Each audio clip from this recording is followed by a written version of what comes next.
Sheikh Hasina, Prime Minister of Bangladesh, thank you for talking to Al Jazeera. We must start with the Rohingya situation, given the fire that has taken place there and the many thousands that have lost their homes. What's your reaction to that, first of all? And secondly, how can you reassure people and the million-plus Rohingya refugees who live there that something is being done about their situation? Well, when this incident started and people were tortured, murdered, then raped, so many things happened, we feel very bad. Then we open our door to influx them, to allow them to come, and we make all the arrangements for shelter, treatment, all these things on a humanitarian ground. Side by side, we started talking to Myanmar also, that they are your citizens, you should take them back. Unfortunately, they are not responding very positively. Are you still talking to the leadership there? Yeah. By this time, many international community, many countries come forward and assisting. But it is almost 5 years. So I feel that these people should go back to their own land, own home. But it's impossible because the security situation, and as you say, Myanmar, you can't even talk to them. Well, in the international community, they are putting pressure on them, but it's really very difficult. And we have arranged accommodation in a separate place. That is a good place and good accommodation in Bhasanchar. We developed the island, and now about 30,000 families already shifted there. Is it a good place? A lot of people say it's very overcrowded and it's just basically a silt island. Very good place, and the good housing and the good arrangement for the children, their education and everything. We have made arrangement for their security, their health care, everything, every arrangement. But what about the living conditions generally? Because this fire has just taken place and thousands, 12,000 plus, are now displaced and homeless. Actually now in the camp in Cox's Bazar, situation is not very good, but now they have started fighting with each other. They indulge in different type of activities like drug trafficking, armed trafficking, human trafficking, and also they have their own conflicts. Sometimes some murder or some other incident is happening. So I'm very much worried about it, and that's why I think that, and already we call upon the international community and also the organization like UNO and other organizations related to that, you please cooperate with us and help these people. So if we can take them that place, at least they will be safe and they will live a better life. That's what you've asked for, but the world has lost interest in the Rohingya, hasn't it? Is the international community doing enough? Do you want the international community to do more? You are very correct. During pandemic, COVID-19, yes, we assisted them all way, but this war become more difficult because the whole focus is now on the war and the refugee from Ukraine and all these things. But so gradually, not only that, you know, the whole worldwide, the economic recession is there, the inflation has been increased. So all the assistance is to come now. Gradually it is, you know, decreasing. So then these people will be in future more problem. What do you say to those people who say that it's incumbent on Bangladesh, as well as the international community, but also incumbent on Bangladesh to do more, to give the refugees some kind of legal status, to give them freedom of movement, to give them access to livelihoods, to be able to work? Does that not have to happen while they're still within the country? Well, they are citizens of other country and they are refugees. But even then, all the facilities we have provided them. But we cannot create job opportunity or anything for them because our own people, they are also suffering. Not only that, there are environmental problem. those areas where this camp, at this moment, that the camp is, at one time there were deep forest. Now almost the forest is gone. So that also creating the problem of environment. And then our local people, they are also suffering a lot. Okay, let's bring the discussion onto the reason why you're here in Doha to attend the Least Developed Countries Summit. And you said when you addressed the summit, the countries, the LDCs, the Least Developed Countries, seek their dues, not charity. What did you mean by that? Well, I want to tell all the international community that this is our right. We have been working and developing ourselves. Now we graduated, those countries already we have graduated, and more LDC country wants to develop themselves. So the international community and the developed country monetary institution, they should come forward to assist them, cooperate them. So it is their right. LDC's country, as because we are graduating ourselves, so it is our right to get all kind of cooperation. That's what I mean. Bangladesh itself is due to graduate at some point in 2026, I think, from the LDCs, from the Least Developed Countries Group. And there's no doubt that Bangladesh has made remarkable progress since independence. The country grew at 7% in the years before COVID, which is only slightly lower than China. Its GDP per person is higher than India's. Power plants are going up. There's a metro going up in Dhaka. What's driving this impetus? Listen, actually in Bangladesh, if you see, that our resources are very limited. But I can tell you one thing, that our people, I must say they are wonderful people, very resilient people, but it depends on your policy. What we did, we take a proper plan, and according to that, we prepare the perspective plan, long-term plan, mid-term, short-term, and immediate. Right, and it's come to fruition, and it's had some effect. And that way, gradually, we started our, making our progress. Okay, there's a great reliance, isn't there, on the garment industry, on manufacturing clothes and so forth. But that's precarious, to have so much reliance on one element. What else are you doing within the country to build a more solid economic footing, especially as we advance into the new eras of technology? The first thing, our priority was, through research, we started growing our food, and we make sure that food security our people should get. Then education, healthcare, all these basic needs, side by side, how to develop and create job opportunity. What I did, I opened up everything in the private sector. Yes, government sector is there, but I opened every corner for private sector. We encouraged our people.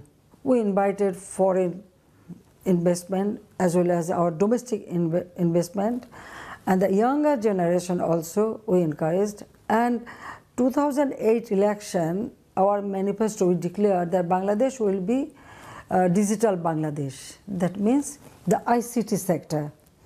We give more importance to ICT sector. Now, all over Bangladesh, Wi-Fi is available. The submarine cable through and broadband, we reach our people. Now, we started producing electricity. Now, I can tell you that whole country, each and every house, they get electricity. It is not. But there are power cuts, aren't there? There are frequent power cuts. But one thing, okay, so we've come up to this level, and Bangladesh is doing well. But suddenly, Prime Minister, there's this cost of living crisis. Foreign currency reserves, they've slumped to under $30 billion. You've taken a nearly $5 billion loan from the IMF. People are struggling to make ends meet, and there's people protesting on the streets. How are you going to reverse that? Listen, Our monetary policy is very time-bound and pragmatic. As I told you, that first thing, you educate your people, create job opportunity. They will, they will create their own future. And secondly, the communication, electricity, then Wi-Fi connection. We launch our satellite. So that creates job opportunity all over the country. And now it doesn't help immediately though, does it? There's an immediate problem, isn't there? No, I'm telling you that gradually we are making progress. So our garments is one sector. Side by side in our export basket, now like we started producing our like any kind of food, then our company law, we changed that even one person, they can open a company. We started a startup program, and all over Bangladesh, we establishing incubator center, high-tech park. So ICT and digital device, this is our next target to export and create job opportunity for our people. So there are opportunities. I'm telling you, just let me finish, please. Now, about monetary system, side by side, we are adjusting our, monetary policy so that our people, common people, should not suffer much. There is still discontent on the streets. We're going to come back to that in a second because I want to move on. I want to move on to climate change because when most people think about Bangladesh, they may think of a nation, perpetually flooded and cyclones and so forth, the effects of cyclones, made a whole lot worse by climate change, which is true, but there is a flip side to that because Bangladesh has made fantastic advances in adapting to climate change. Can you tell us about those, the kind of things that have happened? Yes, but our geographical position, our people suffer from cyclone, tidal bore, flood, it's true, but we know how to deal with. And we have our preparedness. In the cyclone-prone area, we are building cyclone resistance house and also started developing all these islands so that our people can live in a better way. Then our cyclone shelter, this is multi-purpose. When cyclone comes, immediately we can reach to the people. We train 85,000 volunteers during any natural disaster. Immediately they go to the people, evacuate people, we give shelter. So that way we help them. Even when there is, flood, we also help our people. We also preparing by building flood shelter. And our Bangladesh, we have so many rivers. We started the dredging the river so that river can hold more water. That also help us for cultivation, and during flood time, the river can hold more water, so it does not flood the land. That way, we have new our farming techniques preparedness and so forth for climate change. But nevertheless, climate change and sea level rise is remorseless, isn't it? And there will be migration inland in the future. How are you preparing for that? No, I told you that all the coastal belt area, those areas may be affected if the sea level rise even 1 meter. So those areas we have taken a special program for development, so that our people don't need to migrate, and artificial mangrove and creating green belt to save our country from those calamities. Prime Minister, let's move on to the elections. Elections coming up at the end of the year. And it's interesting because in the Western media, there are two words that are most frequently used to describe you. And you'll forgive me for saying them. They are autocratic leader. But how would you describe yourself? Autocratic, me. Those Western media or your Al Jazeera, if you want to tell me autocratic government, then my question is, when our country run by military dictator, how do you explain that? Those who are not elected by people. In 1975, 15th August, my father father of National Bangabandhu Sheikh Mujibur Rahman, the then president, was brutally murdered. Not only him, my mother, my 3 brothers, my 2 sister-in-laws, my uncle, altogether 18 members were killed. And then the power was captured by the military dictator, violating the constitution, violating the army rules, and they run the country. From there, through long struggle, we bring back democracy, we establish people's voting right, we establish that, and also not only that, we also make people aware about their power, people's power. I understand what you're saying, but let's bring it forward to today. The then United Nations High Commissioner, Michelle Bachelet for Human Rights, she came to Bangladesh and she expressed her concern about allegations of forced disappearances, extrajudicial killings, torture, and the lack of accountability for such violations. And she called for an independent investigation. Have you held an investigation into those allegations? Yes, of course.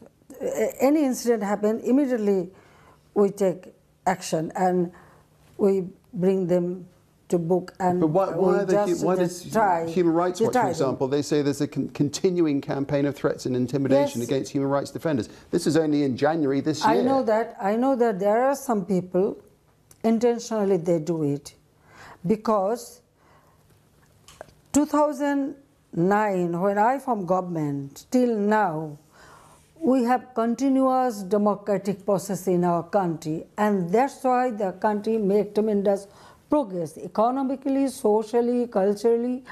Look, our poverty level was 41% in 2005-2006. Now we reduced to 20%. Our GDP, it was very low. Now it has increased. Now, before COVID-19, we achieved 8.1%, but because of pandemic, now it's reduced, but still but that doesn't, forgive me, but that doesn't account for people disappearing or being killed, does it? I'm telling you, who are they? You should know it.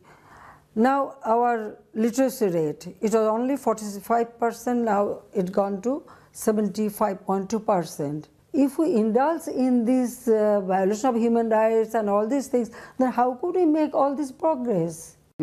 Well, they are protesting on the streets, aren't they? If we come, so they will have a chance. They will have a chance to vote at the end of this year, aren't they? The elections are coming up. Listen, and you've said you want free and fair elections. Let me finish, please. Is that right? Those who are talking about all these things, who are they? You have to find them out. They don't want that this country should get a stable progress and stable economic development. They always prefer an unconstitutional government so that then they can get a chance. Okay, Prime Minister, we need to get back. We're going to run out of time. Can we just come back to the elections? The elections coming up. I insist we have to move on. I want to tell you one thing. What is my position? When my whole family was assassinated, I couldn't come back to my country, neither my sister, neither our other relatives.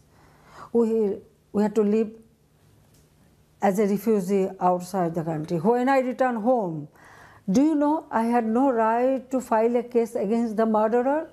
Because all those murderers, they got indemnity. Right. They are immunized. So when I become Prime Minister, only after that, we changed that law. You yourself have said, of course, that you want free and fair elections. Now, there was, as you know, a system in Bangladesh whereby elections, when they were due, an interim caretaker government would take over and would oversee the election. And that was in place until you came into power in 2009, and then it was abolished. Now the opposition are calling for that process to be restored. So will you allow it? Will you allow an interim caretaker government to oversee the election so that everybody can see that they're free and fair? Listen, we had very bad experience about the caretaker government. And now those parties who want the caretaker government, actually, they distorted the system. They distorted the system. It is not me. And the caretaker government in the past, who are they? when BNP was in power 2001, they not only violated the human rights, they killed people, they destroyed our country, destroyed economy. The country, 5 times this country became a corrupt country. So many people, not only that, I myself, I am also victim. They tried to kill me several times. There was a grenade attack in open daylight. 22 of my party members been killed, including the women leader Ivy Rahman. And there was no justice, no inquiry, nothing. And not only that, their corruption, it is not only me, even from foreign country, it was proved. So, and then terrorism. 500 places, there was a bomb blasted in the country within 1 hour. I must say that they wanted to create Bangladesh. They wanted to create Bangladesh a failed state. Okay, so this time round, you're just going to proceed with the elections in the normal way? Because of their misdeed, then there was an emergency. We're running out of time now. I can tell you one thing. I have established people's voting right. I have established this time democracy. round, when the election comes up at the end of this year, can you guarantee that they will be free and fair and they will be observed? Of course, 100%. Because the last 2 sets of elections, they haven't been, have they? Last 2 elections, they may raise the question, but they couldn't prove it. There was a proper election, and people voted for my party because 2014 election, BNP didn't participate. Why? Who are their leader? They are all punished because of the corruption, arms smuggling, or grenade attack. Okay. So, even their constitution, party constitution, it is there that anybody implicated in corruption or nepotism or terrorism, they cannot. We're running out of time now. One final question to you.